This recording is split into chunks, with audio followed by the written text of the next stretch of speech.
Wish I could say something that was classy and inspirational, but that just wouldn't be our style.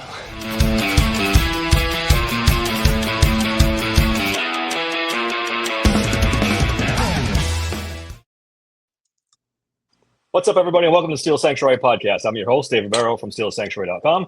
This is our second collaboration with Ron and Steelers Takeaways, doing interviews with Steelers players. And today we've got Calvin Anderson. Calvin, welcome to the show. It is an absolute pleasure, man. Good to see you guys. Great having you. Big game this week against the Patriots.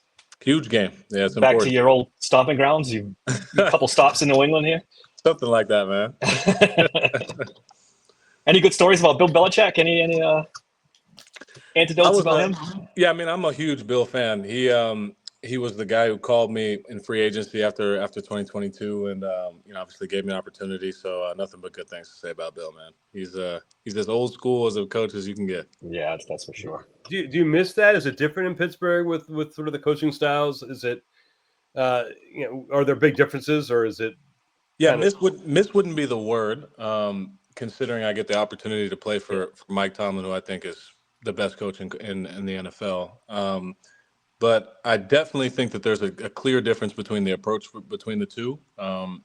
Mike Tomlin, people have a bunch of things to say about Mike, but his approach, being relationship based, kind of in line with this whole family foundation that is here, that I think starts with the Rooneys up top, is very unique and hard to find at the professional level. You know, when you get out of college and away from places where there's more of a focus, and I'm sure you'll appreciate this, Ron, but there's more of a focus when you have a business structure. There's more of a focus on producing and making sure that you have top line, and so it's just hard to find. Yeah, very transactional. So it's hard to find that approach. But longest tenured coach in the NFL for a reason. So they're different, but you have to appreciate both of them for what they do well. Yeah, we heard Jalen Ramsey talk about training camp and how different it is, and it's got more of a family feel to it than other places he's been. Is that true for you too? Yeah, I would definitely second that. It's unique, man. Even the fact that we go to Latrobe and it had been a long time since I'd been in a dorm, trying to count up the years. But you can see why. I mean, after being there for a while, I realized that it just gives you a different level of opportunity to be connected with your teammates and coaches, and so unique, man, unique. Yeah, I don't know. Do you think fans and even other players who haven't experienced it get how different that might be from the way other teams run? Yeah, it's hard not to speak with bias, but I genuinely don't think without experiencing it that you can really understand how different it is, especially in the NFL. I know there's some other coaches that are that try to prioritize relationship, but I think the way that Mike T does it, being so personable with the guys, but then also demanding so much respect, it's hard to do both. Like usually you'll have somebody that leans one way or the other. But I think Mike T really does a good job seamlessly transitioning between being able to have a personal relationship, but also demanding the respect as a coach and, as a long tenure coach at that. Nice. I have a question for you about playing offensive tackle and how difficult is it switching between left and right? I know specifically Broderick, he was on the right last year and now he's going back to his home in the left.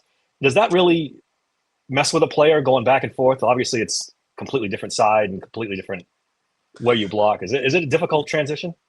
Yeah, I think so. I mean, I was fortunate really early in my career. I got to play for Mike Munchak, who I know had spent some time in Pittsburgh. And one of the first things he taught me was to spend time on both sides of the ball, playing left and right. And the truth is, to some degree, it is like a different position because you're pushing off with a different foot and then you're using usually a different hand to engage. Those seem like small things, but after playing a position for so much time, you develop a different character of player at each side, I think. So it's a challenging task, but Broderick is a very gifted athlete. So the fact that I think he's been able to transition, for example, when he came in the league, being able to play right and then now moving back to the left, is a credit to him and his abilities. But it's not easy, man. Outside looking in, I'm sure people try to downplay it, but moving between tackles is not an easy thing.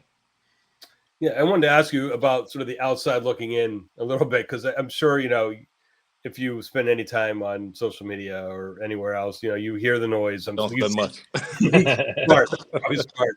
But do you? I mean, where's the mindset of the team right now? Because you had a big first win, but close second game was not obviously what you wanted to have happen.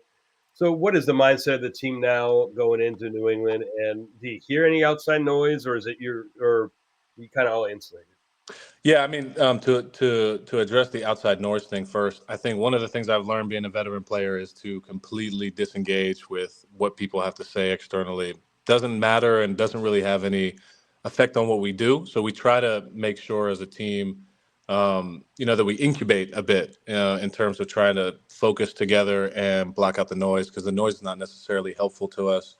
But yeah, I think our goal is we're focused on the task at hand. We have to go to New England and we have to beat a team that just put up 30 points against the Dolphins, 30 plus points against the Dolphins. So I think we're focused on that task. We do a good job.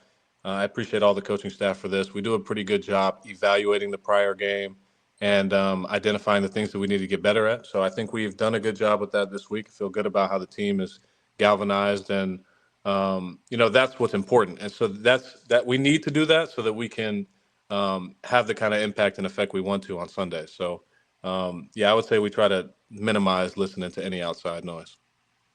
Do you find other players struggle minimizing the outside noise? Have you run across players who I've seen players on X get involved with it, Yeah. and it usually doesn't end well. I mean, do most players take your philosophy and try to block it out, or do you? Yeah, it's a good question. I think without being specific, I'd say over the course of my NFL career, I've seen that usually younger players have more difficulty than older players. Makes sense. I think older players, the idea is that you've been through experiences and situations where you realize that engaging or letting the outside noise get in is not helpful. So, it's kind of like empirical evidence for older guys. But we have a really good, in my opinion, we have a good group of young guys that are quite mentally strong, in my opinion. So, especially in the offensive line room. So, I think I can't really speak to if other guys take that approach, but I do think that is the approach that ends up being most effective for the team, the collective. Yeah, and you speak about sort of that veteran leadership or the veteran expertise that you bring in. Has that leadership really helped on a young offensive line that you see, sort of still gelling and still sort of getting, most of those guys are young. I know Isaac may not be as young as some others, but it's still kind of a young group and still new to one another to some degree. Where do you fit in with that veteran leadership? How do you help that group sort of just gel? Yeah, obviously we all play offensive line, and offensive line is unique in the sense that you have to have 5 guys sort of playing in cohesion with one another in order to have the best outcome on Sundays, whether it's run or pass. And so I think if you break it down further, we have our little different position groups. You got centers, you got guards, and you got tackles. And so from my vantage point, as an older guy who plays tackle, particularly with 2 super talented young guys that are eager to continue getting better, I try to just put myself in positions where I can give advice, or where I can try to be a sounding board, or even just apply eyes on game day to try to watch and see what I can do to be helpful to those guys as they develop, because these are critical moments for them in their youth of their career. And so, yeah, man, I see it as a genuine pleasure to have the opportunity to try to help those guys develop. And I remember talking to Pat about that when I signed back. So I know what it means to be ready and be prepared to play when the time comes, and I will do that. But I think the real service-minded part of me is excited about the continued opportunity to help those guys navigate all of the things that they'll go through as they try to develop themselves into players. So it's been a cool experience, man. And Troy and Brad they're just great young people. I mean, I appreciate both of them. So I knew Troy before he got drafted, because we both had the same agency, and we had done some training together in California. And so it was just cool, man. Just full circle, obviously, now getting to be here with him. And so, I'm excited about those guys' development. Speaking of young guys, Caleb Johnson had a rough kick return experience there. How's he doing? And do you approach him, or do you just kind of let him seek you out or seek veterans out after a play like that? Yeah, the truth is, I'm sure Jalen, and some of those running backs have talked to him, but I think that Caleb has done a good job, much like Mike T has said, about moving on and trying to identify his role and just getting better. And these are, it's unfortunate when it happens. Everybody obviously hates the effect, but what you don't hate is the response, because I think his response has been really good. Get right Yeah. back to work and continue improving himself, and that's been really good to see. And I think it shows his maturity, and that he won't let that moment define him. It won't define him regardless, but it's good to know that his mentality is that he won't let it. Hey, as an offensive lineman, and with the Steelers sort of having this running back by committee a little bit with Jalen and Gainwell and Caleb trying to get his work in. How different is it to block for different kinds of backs like that? And and what's the sort of from your standpoint, sort of the reasoning for certain guys coming in at certain times? Gainwell's getting a lot more time than I think some people might have expected. So how difficult is it to block for different guys when there are different styles of running, and what's the sort of the logic from your point of view of when those guys come in? Yeah, that's actually a good question. I'll leave the selection stuff. I'll leave to Art and the guys making decisions about how we're going to run our offense or whatever. But you do bring up an interesting point that it is kind of different actually when you have different backs in the backfield. The way you approach blocks, the way we approach combinations is a little bit different depending on the style of runner. If we're really trying to be efficient, as an offensive line and as an offense. So yeah, it is kind of a different approach depending on what a back is good at. Some backs are better with cuts. Some backs are better with downhill. Whatever it is, I think you take your ability to run the ball effectively to another level as an offensive line if you're able to identify what skills does my running back have that are good. Do I have a good enough relationship and rapport with a running back to know, okay, I know he likes to do this when he sees this. So based on that, I'm going to hit the block or, engage the block differently. Yeah, those are things I think that, as you try to develop a run game that you should, as an offensive line specifically, you should try to focus on so you can give yourself just that more of an edge. And that's how you see offensive lines and running ability flow more seamlessly when you're able to do that. So, yeah, it's a good question. And that's got to be tougher with two new guys in the backfield, right? As opposed to having Najee and Jalen were here for a while, and then you bring in two new guys. That's a whole different. It's true. Yeah, just like an offensive line, like you build some level of cohesion when hey, this is how a guy runs over a period of years. So you got to start building that again when you have a new group of guys, and that's the beauty of the difficulty of the NFL. Yeah, I wanted to ask you about cohesion too, because I've spoken to some of the past. Those past Super Bowl offensive lines and all, and they would do a lot of, they'd have barbecue contests. They'd have a lot of dinners out at their homes every Saturday, whatever it was. A lot of that kind of stuff. Is there a sort of a ringleader now who's doing that kind of thing with this offensive line? Are they still trying to figure out is that happening a lot? Sort of that off the field stuff that gets those linemen gelling together even more so than maybe some of those practices? Yeah, let me first say I really do appreciate we had some of those OG O-line guys around in training camp, which again I think just speaks to like this whole family culture. But we had some of those guys around telling old stories and just giving us inspiration about what it was like for them. And I always appreciate guys who have walked this path before us because the game has changed so much. We couldn't be here now without them. So I just always appreciate the guys, and I take the chance to do so. I think. Every group is different. Every single group that you have when you have an O-line group is different. But I do think that, we have a nice mix of obviously young guys and then older guys and even Pete now with us. And it's cool to see like we gel in our own way. I'm sure it's different than, how a lot of other guys, a lot of other lines, but it's uniquely, O-lines are just unique. Like it's really unique when you have like a good mix of different types of people, but that gel well. And so we happen to have a group that I think gels really well. And so it's early in the season, so we're going to still try to figure out how we materialize all those opportunities to, have moments off the field. But I have no doubt that we will. We already did in training camp, so. Sure. I'm looking at the smiles. It sounds like there's some stories behind all that. There may be a few. I'm sure one day I'll sit back in front of a fire and tell. Is there a character in that group? Is there in I the can't say offensive that. I line? can't say there's one. There's probably more than one character in that group. Yeah, really? That's awesome. I wanted to ask you about Pat Myers. He's Yeah. kind of a guy we very rarely hear from, or really hear about. He's taken some fire on social media and in the media and stuff. Can you tell us a little bit about Pat Meyer and his approach to the offensive line? Yeah, I mean, I can say my experience with Pat has been really positive since I got here. I mean, I remember I think I was telling somebody last week. Pat is one of those coaches, and I think that's why he's been around. Is he does a good job of tailoring his coaching style specifically to the players and the skills that the players he has that they have.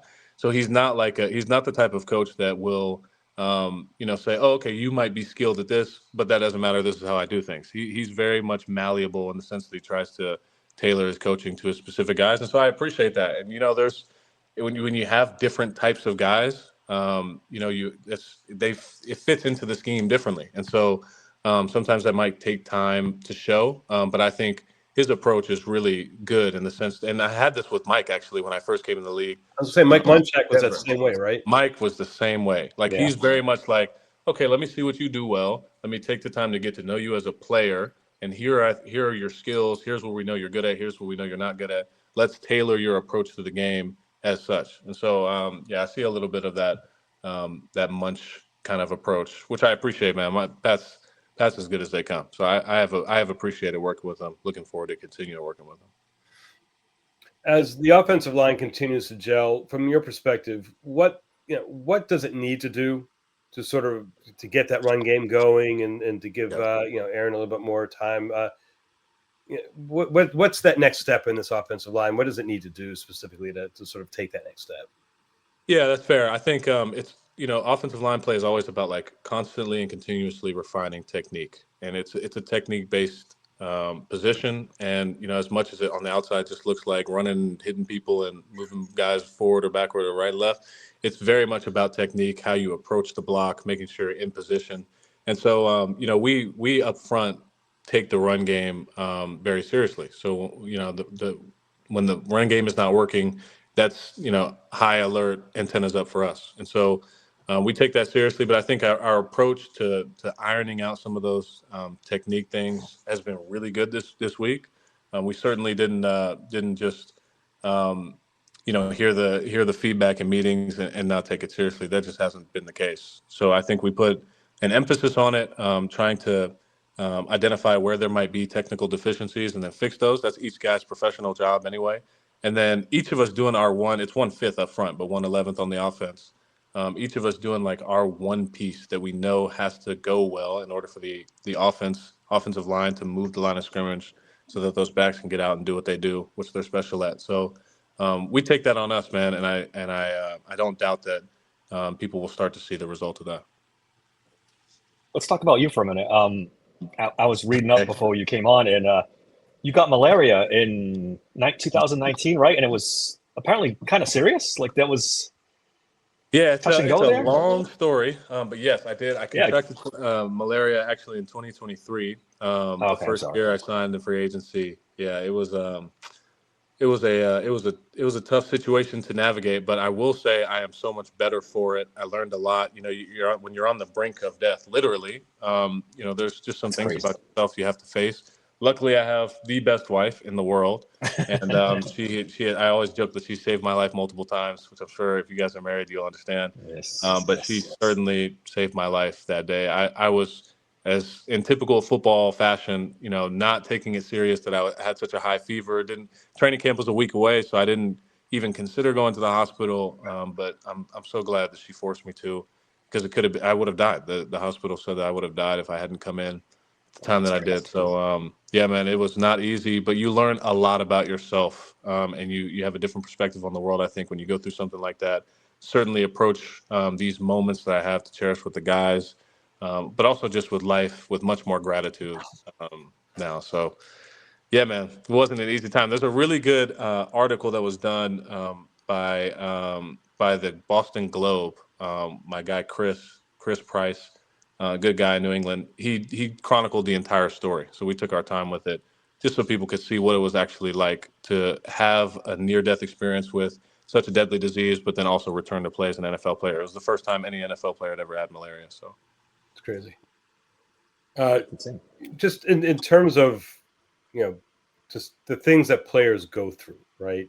Hmm. It's like everyone's got something, but seeing Max go down with an injury, discuss that report this week.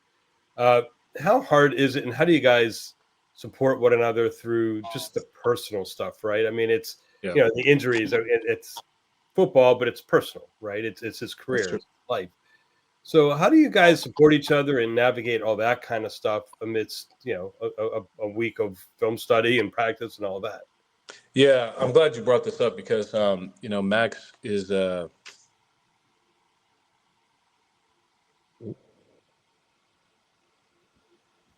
Lost him. Nope.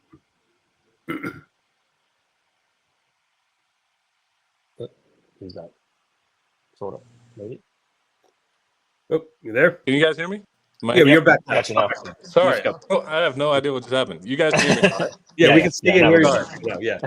Yeah, no, I'm glad that you bring this up because I've known Max for a long time. Me and Max were the same draft class, and when we were in college, we were always kind of on all those lists. So that's kind of how we got introduced to each other, and obviously got drafted to the Texans. But we ended up, it's cool now. I ended up coming back and playing with each other. And Max is a dad of three, really, really good man and husband and father, and that's why it sucks so bad to see something like that happen. It's part of the game, as people always say, but it's sad to see somebody who works so hard have something like that happen just out of the blue on a practice, in a game week. So yeah, I would say that you just try to offer support in as many ways as you can. For me, it's just keeping lines of communication open. If there's something I could do to be helpful to him and his family as he, transitions through recovery, I want to be there for that. And it's like intentionally choosing to be present. So as opposed to just acting like it didn't happen, just deciding, okay, I'm here, man. I'm in it with you. So I consider Max a good friend, and I know he's going to come out better as a result of this. And now he has some time to be with those big kids he has. He has some real big babies, man. Big offensive linemen tend to have big kids. Yeah, the correlation, man. Your time with the Patriots, I'm here in New England, so I'm kind of familiar with it. And you kind of had a rough time because then you ended up having a heart contusion too, right? And then ended up on the IR. Yeah, that was a difficult year, man. I mean, I missed all of training camp. You got to imagine, I signed free agency in March, and had a really strong OTAs, felt good, and came back, had malaria, missed all of training camp. Actually came back with no practice in training camp. I practiced one time during the Eagles week with pads on. Came back and started the first game against the Eagles. And the Eagles, I mean, yeah, they're a good. Just think about 2023 defensive line for the Eagles. It was me and Hassan Reddick most of the game 1-on-1. So, came back and played that game 80 snaps. It was an offensive heavy game, and then played the second game of the. But the truth was my body hadn't fully recovered yet, and makes sense. I lost almost 20 pounds of muscle when I was in the hospital.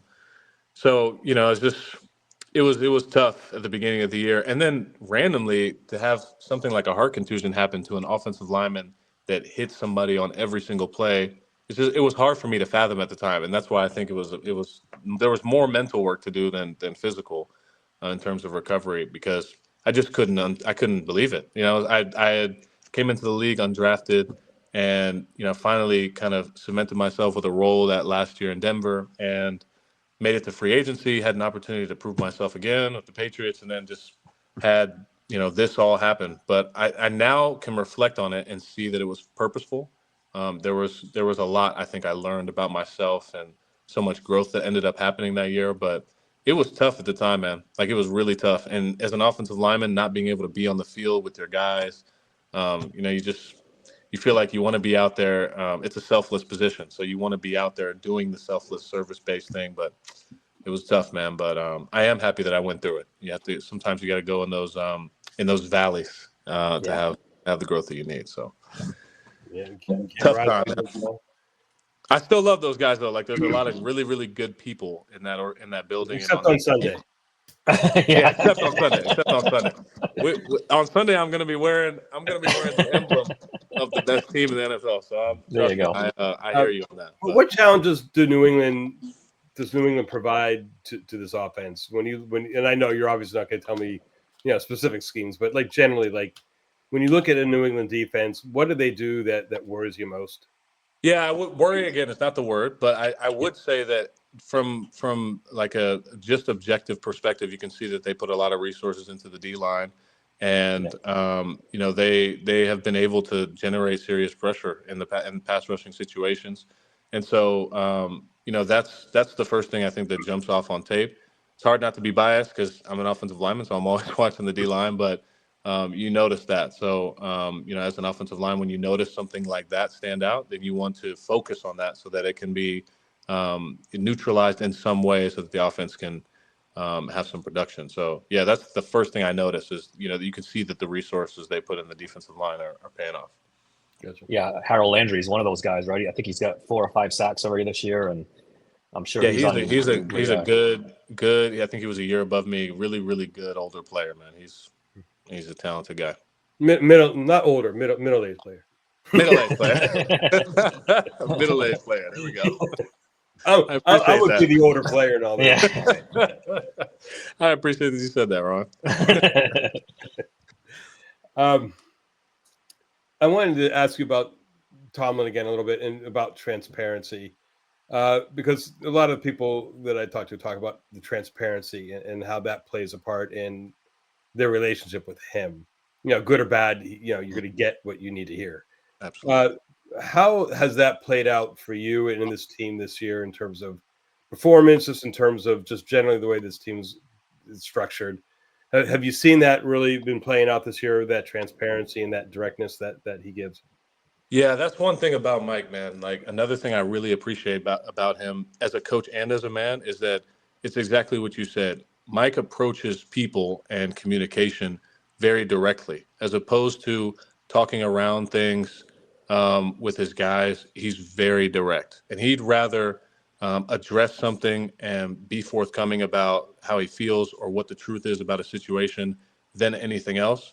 And so, what you generally have is a team of players that are pretty clear about what their head coach thinks and what their head coach believes and what the truth is in the building. So again, this is one of those things that not everywhere it's just not true in the league. I've talked to many guys that don't have that clarity, and that's one of the things that we can for sure say we do. And so I think the transparency just allows you to know exactly where you are, what you need to do, and then you can focus your energy and time and attention on doing whatever that is on the practice field or in the meeting rooms, et cetera. So I think Mike will probably be able to say this much better than me, but I would assume that that's one of the reasons he's been so effective for such a long time is that he prefers to be intentional he prefers to be very clear and direct, and he's intentional about that. So like he'll look for opportunities to be direct if there could be any confusion, and so I think most of the guys on the team appreciate that.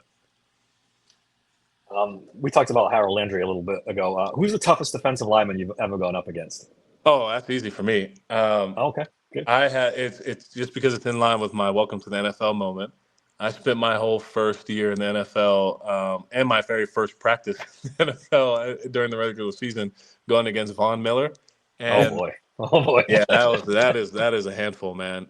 Von Miller in his day, I think Von is one of the best at that position in the history of the game, and he's just he's just a physical specimen is maybe the easiest way to say it. Like his ability to move so low to the ground but still be full speed. I mean, he's a difficult man to block. So probably Von. Awesome. From your perspective, what's the difference between a really good offensive lineman and like a good offensive lineman? What separates an offensive lineman from taking that next level to sort of that really good elite level versus being a good solid offensive lineman, besides sort of that general athletic ability? Yeah, that's fairly said. I actually I heard Isaac say something about this the other day, which I thought was really profound, is that the good guys take the time to iron out whatever the details are, and they do the details really well. Offensive line play is a lot of it can seem repetitive. Like there's a lot of blocking and run and pass plays that are very similar. And so, if you have a group of really talented people, like in the NFL, you have the guys that are the most talented in the world at doing this, then how do you start to separate yourself? And I think being able to do the details extremely well is where you start to separate yourself as a player. And I've been fortunate to watch like some really unique guys go through that journey. I remember I was in Denver with Garrett Bowles, who's a really good friend of mine, and I lived with him actually that year that he had his All-Pro year, and the way that he attacked the details, like the very, very small things that you don't think about, like, okay, this is how I'm going to pull my hand back when I set off the line, or this is how I'm going to position my foot at the line of scrimmage, and it paid off for him, man. And so anyway, I just use that example because it was I had such a close-up view of it, but I think being able to do the details really well and not letting it get repetitive as the season goes on, because it's a long season, is where you start with separating yourself. What's something about playing offensive line that fans wouldn't know by just watching? What's like a difficult thing that you'd say you guys would have no idea? Something that people would have no idea.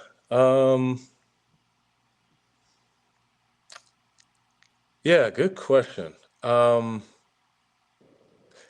that maybe gets confused up or people don't think much about is how much your hands can get jammed.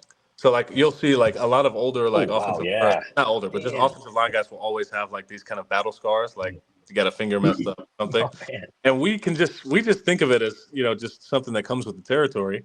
But I think people maybe underestimate when you're throwing your hands to engage with defenders often, as you're moving back and somebody's running at you full speed, you maybe don't recognize how much people's hands get like completely messed up. That's why we have so much tape on our hands because we're trying to keep those things straight, people from breaking it out.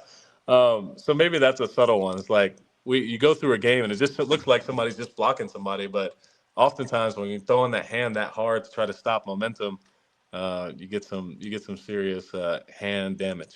And you're taught to punch too, right? So that makes it even like, that's not something I want to thought of. It's counterproductive to saving your fingers. That's for sure. Are there? I hear a lot of time about the tells that an offensive lineman might give. The white knuckles if you lean too hard on the ground on a run play kind of thing, whatever. Are there tells that a defensive lineman gives? Oh, absolutely.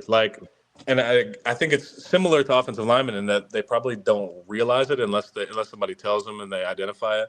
But you can see sometimes like in a defensive line or an edge rusher stance, and sometimes it's if their weight's forward, or sometimes it's even if they have their inside foot up, and normally they have their outside foot up. They like to rush off of that foot. It's just stuff like that. You see a lot of that on film. And that's a lot of times, like when you're studying film, is how you try to identify indicators. Like when you see an outside edge rusher that normally likes to rush with space, start to condense down and get closer to like a normal 5-tech alignment, then that might tell you something about the rotation. And then you start to look at the rotation of the safeties in the corner to see if a nickel might be pressuring, just stuff like that. And so there's certainly tells, and some of them are hard to disguise because the defensive lineman is moving in so that he has a quicker access to, for example, slanting into the B gap. And so if he stays outside, he's not going to be able to get to the B gap. So some of those things have to happen. But it's good because you see those things and then you start to anticipate them. It makes it easier for you to know what you're about to get when the play starts. Do you guys self-scout on that too and try not to be too predictable on your own end? Like, do you like watch them and say, oh, if it's a run play, I do this, or if it's a pass play, I do this too much? Yeah, that's actually another thing that Ike and Pat do a really good job of is they do a lot of that self-scout stuff for us. Like, hey, we see that you're, for example, leaning in your stance, or we see that you have your hand down every time exit. So they do a good job of like giving us feedback on that so we can try to address it in practice. Any predictions for Sunday? No predictions, just that the Steelers are going to show up and we know we got to handle business, so we will be rocking. I got to ask you one more, Calvin. I got a lot of flack. We had Braden Fajoko on a couple of weeks ago, and I didn't ask him. People want to know, what was George Pickens like in the locker room? What kind of teammate was? Everybody wants to know. I got to ask the question. I mean, I obviously had a shorter experience with George, but I thought George was actually really cool, man. Like I had a Yeah. really good relationship with George. Love football, like genuinely love football. I thought, I don't know as much as the guys who spent more time with him. But Yeah. from my limited experience, I had nothing but good things to say to him. He was really kind to me. So I was excited about blocking for him. So Nice. And I got one more thing. The Rubik's Cube thing. One-handed, behind your back stuff. What? How did you get so good at that? Yeah, that's Just again comes.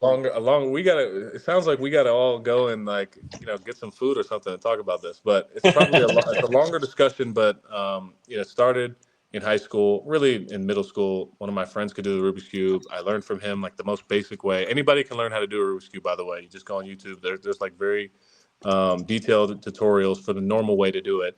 And then as I started doing the cube longer and longer and got faster and faster.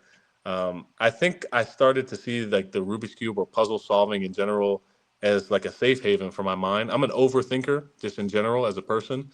And I've always been math inclined. And, I felt like when I was solving the cube or when I am solving the cube, that it just gives my mind the space to relax while still being stimulated.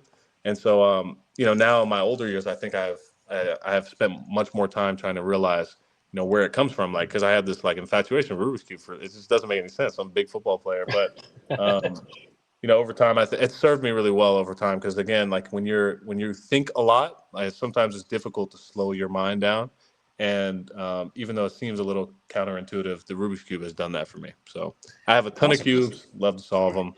There's a comedian named it's actually a magician / comedian, Justin Willman.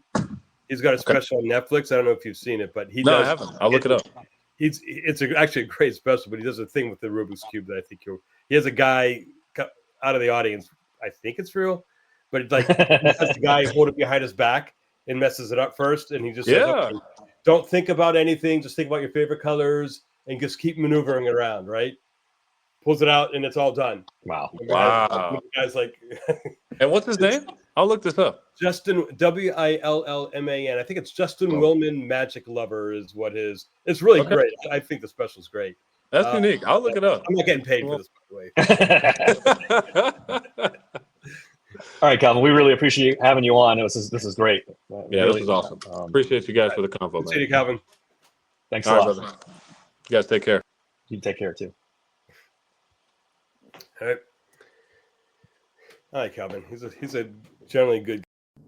Dave, this conversation can serve no purpose anymore. Goodbye. You're still here? It's over. Go home.